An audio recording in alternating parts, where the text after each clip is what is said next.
வந்து குடுத்தன போகிறீங்க இல்லையா, வடக வீட்டில் கூட நீங்கள் பால் காசிட்டு போகிறீங்க. எந்த தேதியில் போனீங்க? இப்போ 19ஆம் தேதி ஜனவரி மாதத்தில் போனோமா, அந்த அடுத்த வருஷம் 19ஆம் தேதி வீடெல்லாம் நீங்கள் சுத்தம் பண்ணிடுங்க. வீடெல்லாம் நல்லா கழுவி சுத்தம் செஞ்சுட்டு மாத்தோரணம் போட்டு அன்றைய நாள் ஒரு கலசம் வச்சு ஒரு 108 முறை அர்ச்சனை செய்து நவகிரக மந்திரம் சொல்லி மகாலட்சுமி விஷ்ணுவை 2 கலசமாக வைங்க.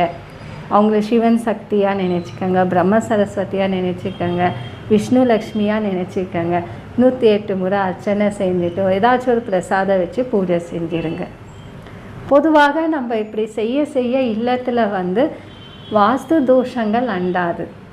நிறைய பேருக்கு தெரியாத என்ன செய்வாங்க, 3 வருஷம் கழித்து ஏன் வீட்டில் இவ்வளோ பிரச்சனை ஆகுது, அப்புறம் பிறகு நம்ம போய் கேட்கும் போது என்ன ஆகும்னா, நீங்கள் ஹோமம் செய்யுங்க.